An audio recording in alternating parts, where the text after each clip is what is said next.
Bismillahirrahmanirrahim. Assalamualaikum warahmatullahi wabarakatuh.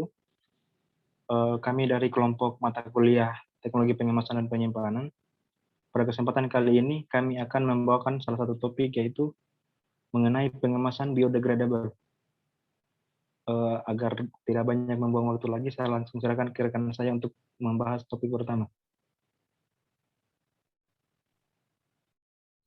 Baik, untuk yang pertama yaitu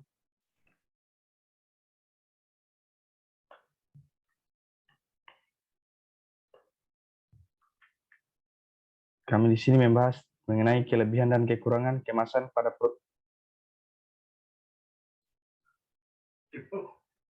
produk pangan komersional. Produk yang kami ambil pertama yaitu pop mie. Kemasan pop mie ini memiliki kekurangan dan kelebihan. Yang pertama yaitu kelebihan. Kelebihannya yang pertama, kemasan pop mie ini lebih praktis dalam penyajiannya. Kemudian yang kedua, kemasan pop mie ini dapat mempertahankan kualitas produk dan limbahnya bisa didaur ulang. Untuk kekurangannya sendiri yaitu yang pertama tidak baik untuk kesehatan karena mengandung bahan kimia. Kemudian kekurangan yang kedua tidak tahan terhadap benturan karena sifatnya yang kaku. Produk yang kedua yaitu Indomie. Indomie ini kemasannya berasal dari plastik. Ada juga kelebihan dan kekurangannya. Kelebihan yang pertama yaitu lebih praktis dalam penyimpanan. Kemudian yang kedua, mudah dalam proses desain sehingga tampilannya dapat lebih menarik. Untuk kekurangannya, yang pertama, dapat berpotensi menyebabkan pencemaran lingkungan karena tidak mudah terurai. Kemudian kekurangan yang kedua yaitu dapat menyerap bau dan rasa dari produk. Untuk produk yang ketiga yaitu ABC Sardines. Kemasannya berbahan kaleng. Untuk kelebihannya yang pertama, pengemasan menggunakan kaleng lebih praktis bagi konsumen dalam memasaknya. Kemudian yang kedua, dapat disimpan lebih lama dan dapat meminimalisir kontaminasi dari luar, seperti bakteri dan mikroorganisme lainnya. Kemudian kekurangannya, yang pertama, penggunaan kemasan ini perlu diwaspadai karena pada makanan kaleng dapat terjadi kontaminasi logam dan dari pengemasannya. Kemudian yang kedua, makanan kaleng meninggalkan aroma seperti basi, sehingga konsumen merasa tidak nyaman. Kemudian kemasan yang kedua yaitu desain kemasan suatu produk berdasarkan peraturan BPOM nomor 31 tahun 2018 tentang label makanan. Untuk desain yang kami desain itu bisa dilihat di gambar. Untuk material kemasan yang kami gunakan yaitu berbahan dasar plastik. Kenapa kami mengambil plastik? Karena plastik memiliki beberapa keunggulan. Yang pertama yaitu fleksibel sehingga mudah mengikuti bentuk pangan yang dikemas.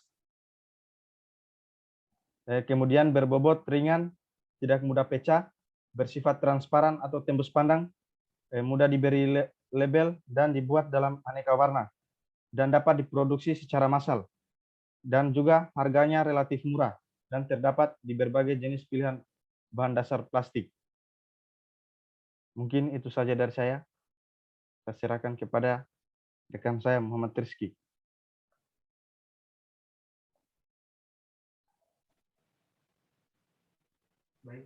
Baik, terima kasih. Untuk topik selanjutnya itu pro dan kontra mengenai kemasan biodegradable. Penggunaan kemasan biodegradable menimbulkan pro dan kontra di kalangan masyarakat. Seperti yang kita ketahui, konsumen banyak memilih plastik karena plastik merupakan kemasan makanan yang sangat populer.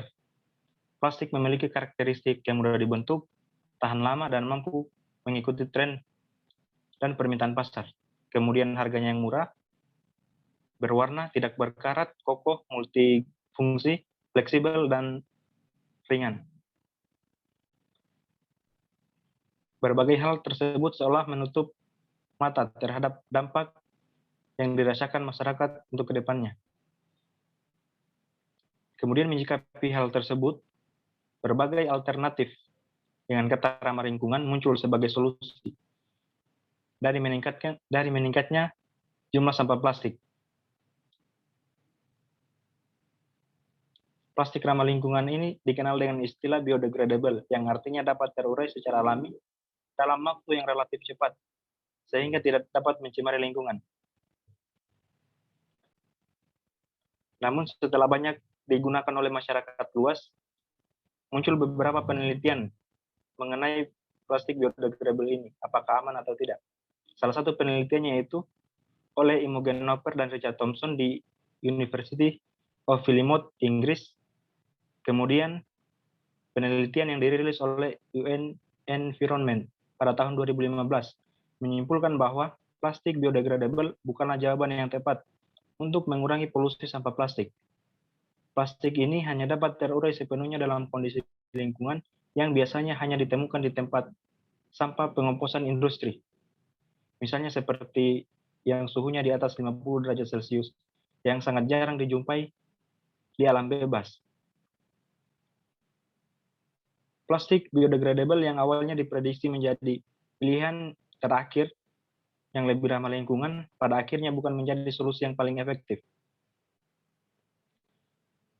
Baik, mungkin itu saja yang bisa kami sampaikan pada kesempatan kali ini. Lebih dan kurangnya mohon dimaafkan.